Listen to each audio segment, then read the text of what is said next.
It's interesting that you say that, and you also mentioned something about currencies pegged into Bitcoin. Mm. What happens in a world where every nation now have their own currency and it's now pegged to a Bitcoin standard? Yeah, I think we get that balanced state possibly. What do you think? Well, when you say what happens in the world, I mean, the second and third order effects are almost incomprehensible because like Jeff Booth says, if you have an abundance in money, you have a scarcity in goods.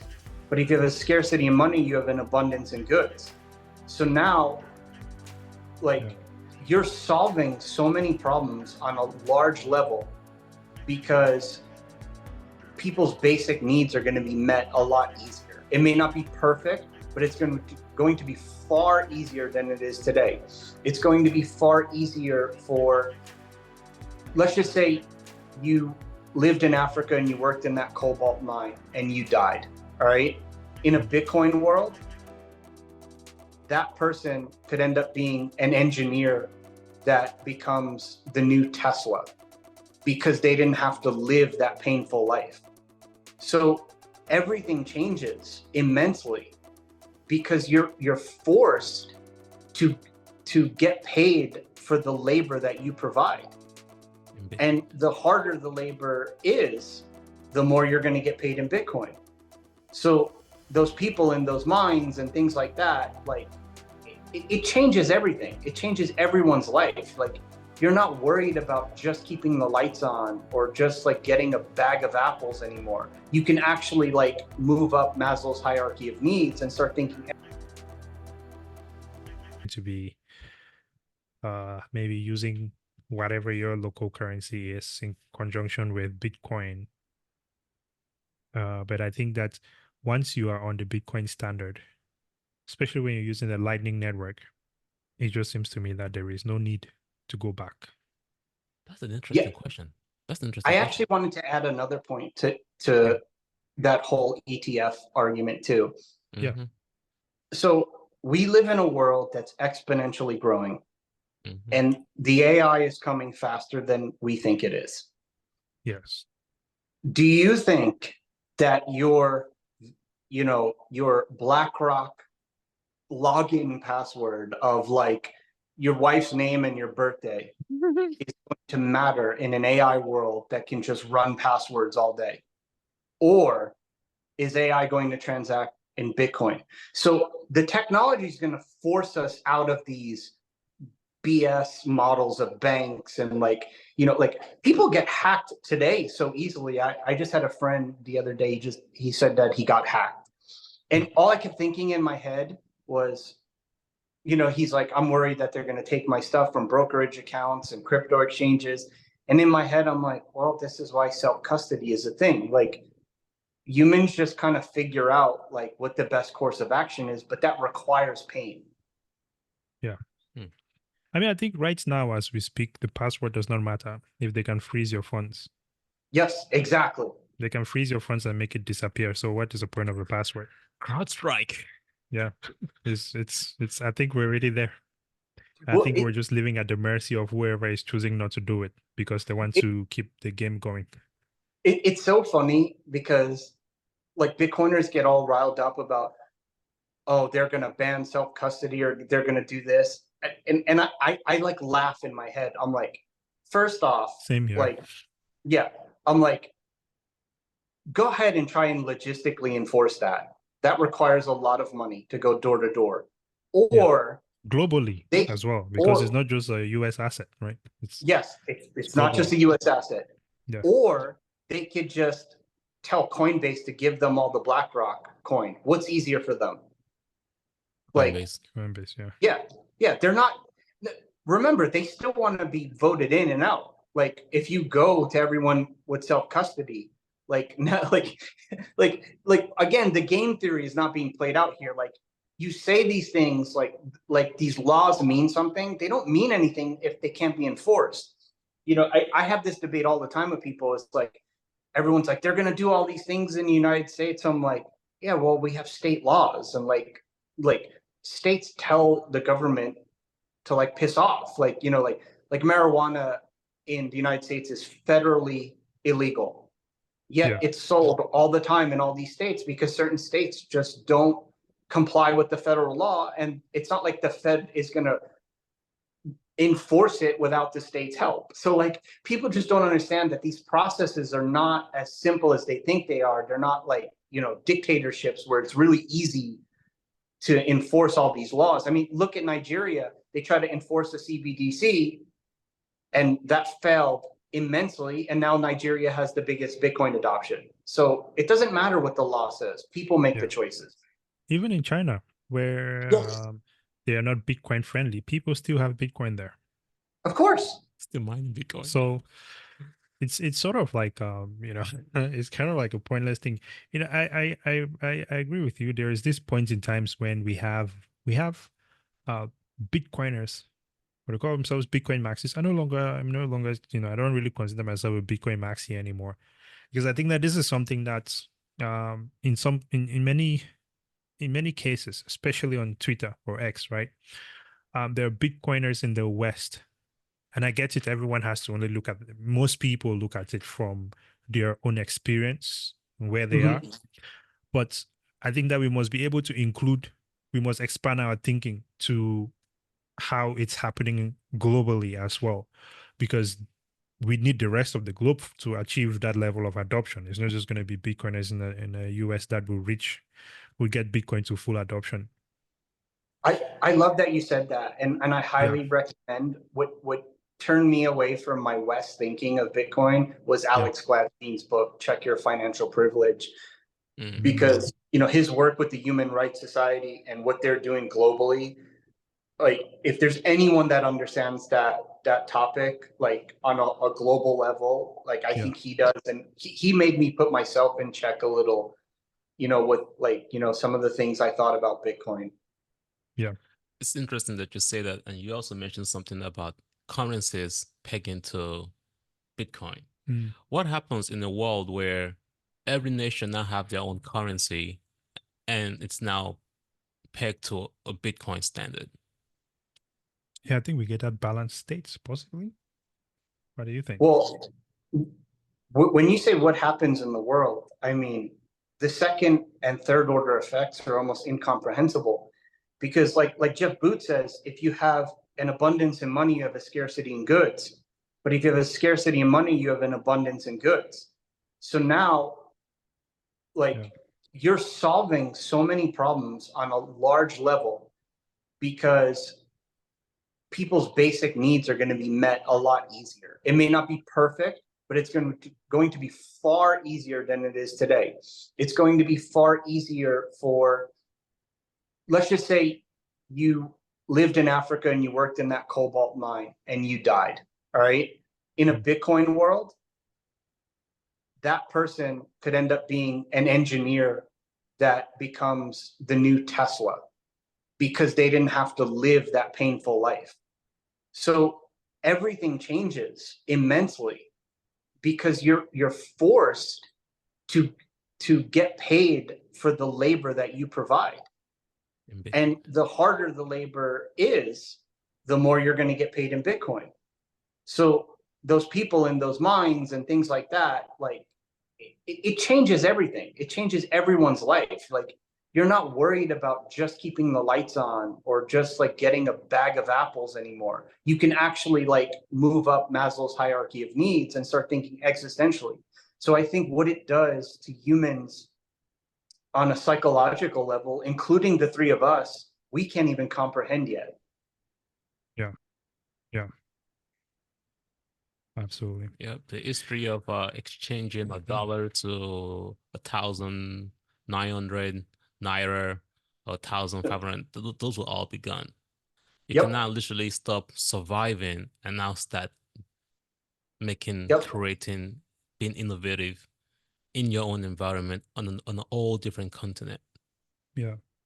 I actually, if you've ever read Knut Svanholm's book, Everything Divided by 21 Million, he actually makes this really interesting point where he says, if the world is on a Bitcoin standard and the Bitcoin is that valuable, you're going to start exchanging things you're going to start exchanging stuff for free with people, because parting ways with the Bitcoin, it'll be so valuable that you're going to have a more decent society, because people are going to be more willing to do things than part with their Bitcoin. So it psychologically makes people more decent. I don't know if any of that's making sense, but it makes sense. think about it. Like, do you want to part with your Bitcoin, or would you say, you know, something, I'd rather build you a bathroom instead? You know, like you start to do things that are more aligned with like community ideas. It's beneficial to both. So that makes sense. And I'll give you, actually, I'll kind of roll back. If you remember earlier in the conversation, I mentioned, back in the day, a friend and I, we used to trade cars, right? We would, we take one car, we'll find someone on the internet who has the same sort of car. We meet up with them and we make a swap. That's because we do not have the money to go out and buy those cars and maybe do the work that that specific car would need to be as fun as it was, right? To make the sort of power that it was making. So in that situation, I'll give you an example of one time we took a Subaru STI and we found a guy who had a Supra, Toyota Supra, very high sorted car, incredible. You can do very little to it and make a crap ton of power. But if you were trying to build a Subaru with the same block that my friend Subaru had there and make the same sort of power, it's about 500 horsepower, you would have to spend quite a bit of money. So we found someone who is, wants the same car. We met him, gave him a Subaru. He gave us a Supra. Not only did he give us a Supra, he gave us an exhaust, he gave us a separate ECU and just some other extra parts to get the car to where it can make a different level of power. But he did not want it. He wanted that Subaru because he wanted to go do some track days.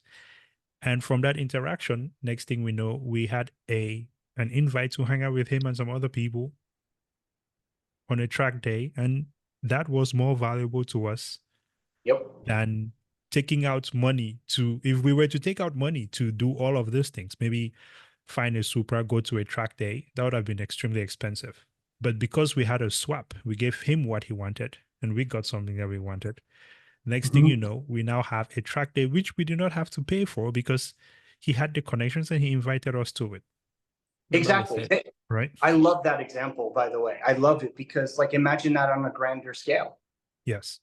Yeah, we call this a digital trade by barter, I think, on one of our shows yes, a while back. It's digital trade by barter at the end of the day. Yeah. Yeah. A lot more efficient and faster. Yeah.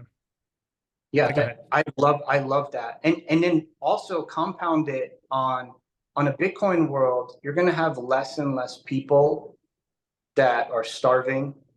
So the things that you're going to provide for them are not going to be as much basic needs, but they're going to be more social needs. So you're kind of tapping into a whole different neuron section of the brain of helping people that we just can't do in a debt-based system. Yeah, you can't. Because these incentives have to be there and they're all jacked up. It has to be based on greed. Profits. Bitcoin makes you a more generous person. Yes. That's for sure. It makes you more friendly, more generous, more intellectually advanced. There is nothing like it. So, man, we've been going for an hour right now, Mike. And listen, man, this has been absolutely enjoyable just listening. You have to come back. You have to come back to the show. You have to come Anytime. back to the show. Okay. You tell me. Please consider this your official invite. We are communicating on Twitter, so please, anytime, and we'll jump on and talk about things. The other thing you said that I really thought was powerful, because we had when we spoke with Robin Sire, one thing that we agreed on was that getting people to understand Bitcoin is a thought exercise, and it's the same thing that you mentioned as well. It is you have to meet the people where they are.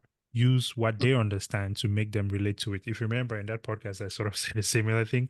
And I kind of go through iterations because I describe it one way and I see that they're not getting it. And I start changing the topic and I see that they're not getting it. And I start changing the topic again. Then I see they start responding to that. And then I continue going down that path. So I'm really interested in seeing what it looks like when you bring on people and just start having Bitcoin conversations with them about it.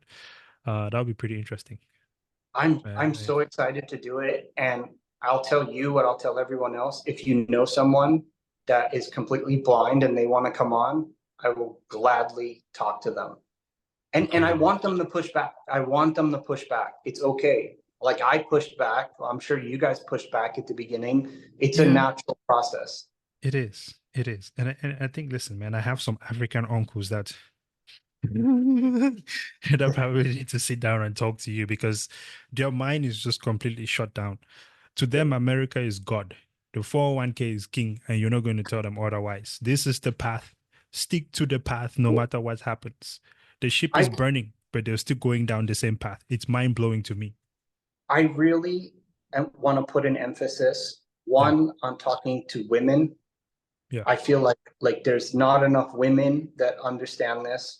And I want to talk to people that, like, people that are marginalized. I don't want to just like have straight white men to talk about this all day. I'm sorry. Like, there's enough resources for you guys. Like, absolutely. I want to bring up the people that need to understand this. Well, I think that this is why one of the reasons why I'm very excited. So I'm going to be relocating to Ethiopia soon. And that's one of the reasons why I'm really excited about that move, because I think that being in that environment, right, you get to experience what the people are experiencing, to have a better understanding of as well of how you can better bring in Bitcoin into the environment. One thing that I've been doing is I've been going around giving people Bitcoin.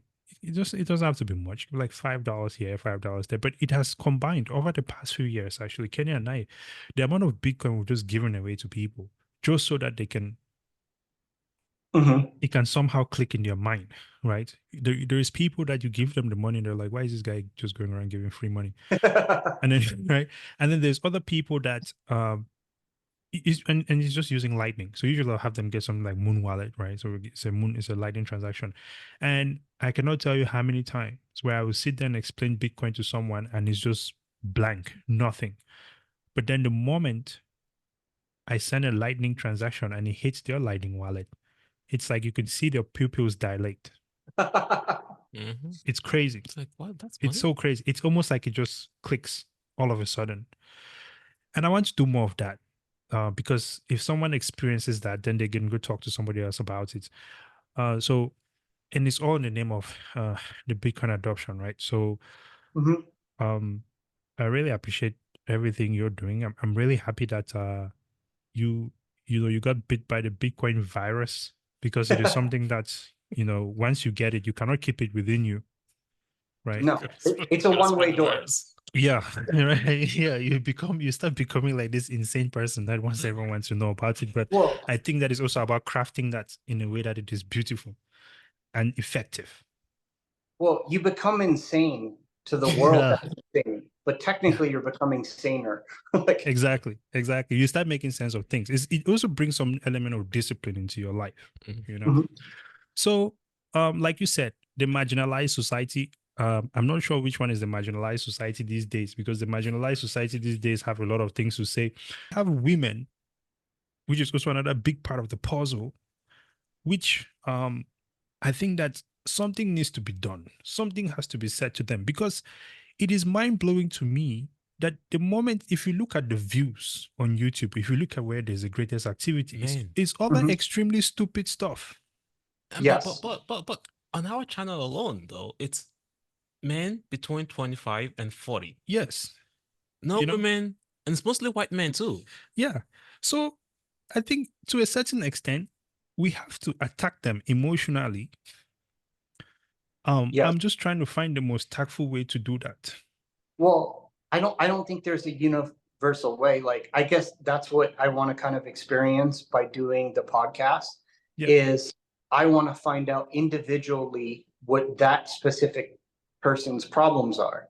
So there's no uniform way to orange pill anyone. Like, there just isn't. You have to find out what is affecting their life, and then what has value to them.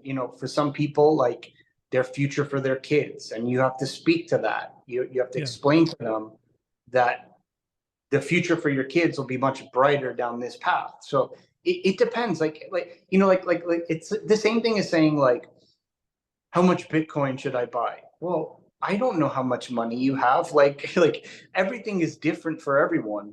Yes. Like, how deep is your conviction? If you're a psychopath like me, like I'm like 90% in Bitcoin, but if you're just dipping your toe in the water, put 5% of your portfolio in it. Like, like don't trust me, like verify, like don't trust, verify. Well, So here's the thing, Mike. Here's one thing. Because you say there is no uniform way to orange pill people. I agree with that. They are all looking this way. And Bitcoin is over here. yes. What I'm saying is, I need you guys to stop looking that way. At least look this way, where Bitcoin is. Then we can have the conversation of how do you orange one person where they are, or how much Bitcoin do you need. It does not matter how much Bitcoin you have. Just have some Bitcoin. But if you're not even looking at it, you're continuously over here barking at this wall that is not even talking to you, saying the government needs to give us reparations. The fact of the matter is, they did not do it. How many years ago did they start this nonsense? They've given it to everybody else, but right? And it will never ever happen. However, if they can start looking at Bitcoin and start buying some of the Bitcoin, when this adoption happens, whether it's the US that starts buying Bitcoins and things like that, this whole community will rise. As you mentioned at the very beginning, it's like this tide that raises all boats. But they need to look at it. They just need to look at it. The way I would speak to that community, and again, I don't know what it's like to live that life. I never will. Yeah. All I know is I study history and historical context. So the way I would explain it is you have to understand historic context. So if you were a slave at the time that slavery was abolished, you had nothing. All right. You were never reintegrated back into society. So the race has already been run and everyone's lapped you. And then they take the chains off you and like, oh, you're free. But you haven't had any of the advantages of the system. So right from the beginning, the race was extremely rigged for people of color. So if I explain to that to them in a historical context, it's rigged here. Then all of a sudden in the early, like after World War II, when it was supposed to be a very progressive time, and they gave all the GIs houses and all this stuff, they just redlined the districts and created, the marginalized areas that they created. So if you paint a picture of history, and then at the same time, so you're building up a picture for them. And they already know this psychologically. They know this. I'm just reinforcing it. And then you say, no matter what you do, you are going to be in this boat unless you exit their system. So it has to be a slow burn with those people. If you attack them from a way of, oh, we just have to beat Donald Trump, you're staying within the box politically. Like it doesn't matter. Like I get it. Like he's racist and he's stupid. Like I think he's like a fourth grader, to be honest with you. And I don't like buy this whole shtick of him with Bitcoin. But that's my personal opinion. It doesn't matter. So if I could give that community a historical context and then say, well, you've tried everything else. Let's try this. I think it, like, you're speaking to them in a way of like, all right, he may not have lived my experiences, but I think he's making some sense here because everything we're doing is not working. I'll attempt that the next time I go into one of their groups on X. Because, whenever I go into their groups on X, it's a very, very argument. Instant burn. They tell me I cannot talk because I'm African. But I mean, but I still see the value in them adopting it. You see? Because it does not matter whether they think I'm African or not. Or I don't really care about people who are racist towards me.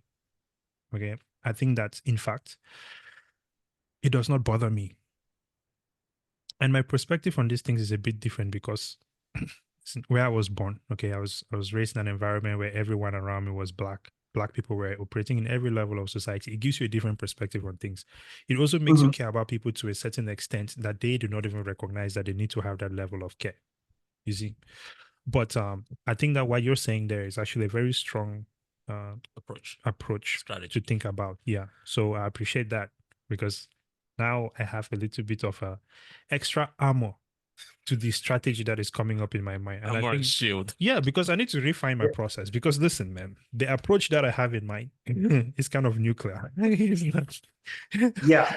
But if you do that, you're gonna come off crazy. I'm telling you right now, you're gonna come off crazy. I come off crazy sometimes when I'm even trying a reasonable approach. So if you try the nuclear approach, it's not gonna work. Okay, cool. Well, that's the whole point. That's exactly what I mean by we need to refine this thing, right? So that we're able to communicate it more effectively. And speaking about it with you here right now, giving me more to think about so I can better improve my process on how I go about this, because it's just that important. Well, we'll turn it over to you for any final words, sir. Any information you want to share, any ideas you want to put out there before we wrap this one up. I really think this has been a powerful discussion. By the way, before you talk, I do have a couple of people that I think I'm going to send your way to attempt Orange Pill. Yes. Yeah. Please. For your show. I will gladly do it. I already have 4 people lined up. They're all women. I kind of wanted to start with like a base of women, but I obviously I'll have a broader guest. But I'm really excited to do it. I'm excited to scratch a part of people's brain. And I'm not worried about the success of it. I just want it to be like a virus that I implanted into you. And every day when you go to work or you buy something at the store, you're going to think about this topic. Yeah. You cannot unhear it once you heard it. Yeah. One-way door. Incredible. Well, anything else you want to share, Mike, before we go? I'm just going to share your page here, by the way, for anyone who wants to follow Mike on X, so you can join him on the show as well.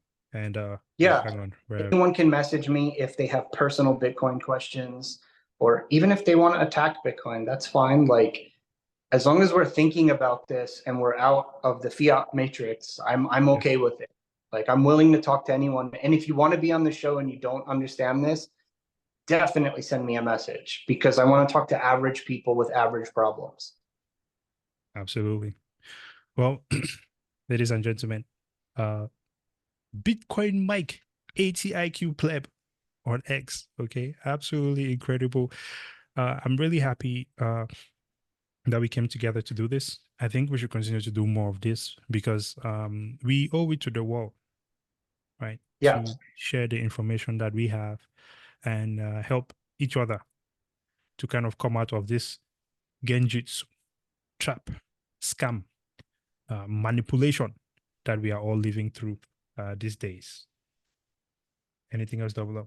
Yeah, I would like to finish by saying that the Israelites did not leave Egypt in one day. It took a couple of years. And even after they left Egypt, they spent 40 years in the desert. They still didn't get it. So it's very important that we realize that this is going to take a while. Bitcoin is not going to $1 million tomorrow, even though you want to think of profitability.